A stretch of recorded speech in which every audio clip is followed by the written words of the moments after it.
പ്രിയപ്പെട്ട ബാപ്പ, നിങ്ങൾ ഭൂമിക്ക് താഴെ വിശ്രമിക്കാൻ തുടങ്ങിയിട്ട് 8 വർഷമായി. അന്നൊരു ആഗസ്റ്റ് 5-ന് എന്നെ ഇവിടുത്തെ ഉസ്താദുമാരുടെ കയ്യിലേൽപ്പിച്ച് നിങ്ങൾ നടന്നു പോയത് ഓർക്കുന്നുണ്ടോ?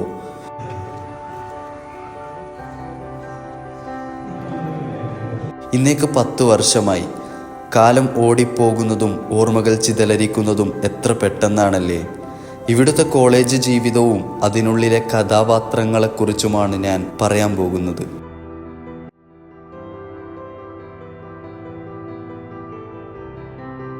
ഇതൊരു വലിയ ലോകമാ. ദുനിയാവിലെ സ്വർഗമെന്ന് വിളിക്കും.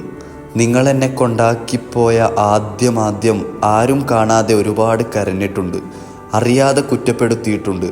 ചിലപ്പോഴൊക്കെ എവിടേക്കെങ്കിലും ഓടി രക്ഷപ്പെടണമെന്ന് തോന്നിയിട്ടുണ്ട്. പിന്നെ മനസ്സും ശരീരവും പ്രായം വെച്ച് തുടങ്ങിയപ്പോൾ ഇതെന്നെ ദുനിയാവിലെ സ്വർഗമെന്ന് തോന്നി. ആദ്യം ഇതൊരു യതീംഖാനയായിരുന്നു. ഉപ്പയില്ലാത്തവരും ഉമ്മയില്ലാത്തവരുമായ പൈതങ്ങൾ വന്ന് പഠിക്കുന്ന വലിയൊരു യതീംഖാന. അന്ന് കേരളത്തിലെ തന്നെ ഒട്ടുമിക്ക ആൾക്കാരും സ്നേഹത്തോടെ ഇതിനെ തളിപ്പറമ്പ യതീംഖാന എന്ന് വിളിച്ചു. 1972 മഹാനായ ബാഫക്കി തങ്ങളായിരുന്നു ഈ യതീംഖാന ബിസ്മി ചൊല്ലി തുടങ്ങിത്തന്നത്. യതീംഖാനയിൽ നിന്ന് കുട്ടികളെയൊക്കെ അവരുടെ കാരണവരും എളാപ്പമാരും കൂട്ടിക്കൊണ്ടു പോകാൻ തുടങ്ങി.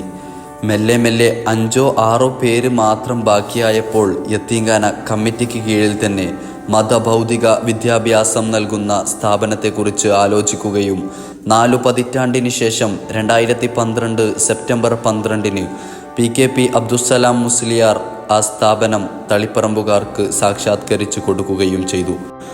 തളിപ്പറമ്പ ഇസ്ലാമിക് അക്കാദമി എന്നാണ് അന്നതിനിട്ട പേര്. വിരലിലെണ്ണാവുന്ന 12 പേരുമായിട്ട് ആ ഉദ്യമം തുടങ്ങി. പിന്നെ വർഷാവർഷം 40 പേരടങ്ങുന്ന ഒരു ബാച്ചായിട്ട് വിജയവഴികളിലേക്ക് നടക്കാൻ തുടങ്ങി. ചെമ്മാട്ടങ്ങാടിയിലെ ദാറുൽ ഹുദയെക്കുറിച്ച് ബാപ്പ കേട്ടിട്ടില്ലേ? ആ കോളേജാണ് നമ്മുടെയൊക്കെ തറവാട്. ഇവിടെ 10 വർഷം പൂർത്തിയാക്കിയിട്ട് 2 വർഷം ബിരുദം വാങ്ങാൻ അങ്ങോട്ടേക്ക് പോകണം. 2012 നിന്ന് 2014 എത്തുമ്പോഴേക്ക് തളിപ്പറമ്പ ഇസ്ലാമിക് അക്കാദമി ദാറുൽ ഫലാഹ് ഇസ്ലാമിക് അക്കാദമി എന്ന പേരിലേക്ക് മാറിയത് കൊണ്ട് തളിപ്പറമ്പിലെത്തിയാൽ യതീംഖാന എന്ന് ചേർത്ത് വിലാസം പറഞ്ഞു കൊടുക്കണം.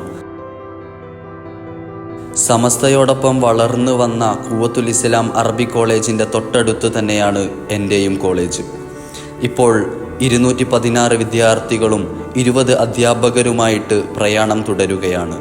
തുടക്കം മുതലേ ഇതിൻ്റെ അമരത്തുള്ള അബ്ദുൽ ഗഫൂർ ഹാജിക്ക തന്നെയാണ് ഇപ്പോഴും ആതിക്ഷയം വഹിച്ചു കൊണ്ടിരിക്കുന്നത്.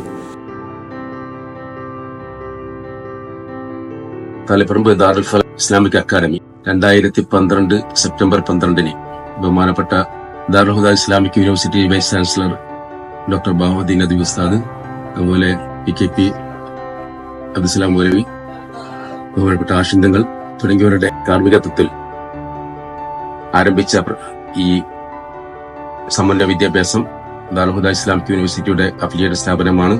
മാനേജർ അബൂക്കയും സഈദ് ഹാജിക്കയും KVയുമൊക്കെ ഈ വിജയം കാണാൻ ഗഫൂർ ഹാജിക്കയോടൊപ്പം വന്നില്ല.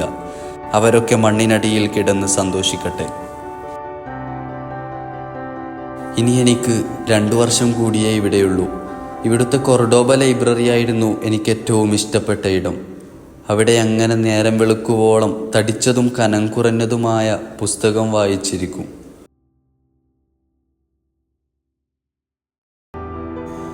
ക്ലാസ് കഴിഞ്ഞ് കിട്ടുന്ന ഇടവേളകളിൽ വരാന്തയിലൂടെയുള്ള നടത്തങ്ങളും ഫുഡ് കഴിച്ച് ബാക്കിയുള്ള സമയം വട്ടം കൂടിയുള്ള തമാശ പറച്ചിലുകളും ഒറ്റയ്ക്കിരിക്കാൻ വിടാത്ത സൗഹൃദ വലയങ്ങളും വൈകുന്നേരങ്ങളിലെ ഫുട്ബോൾ കളികളും ഓർമ്മ പുസ്തകത്തിൽ മായാതെ കിടക്കും.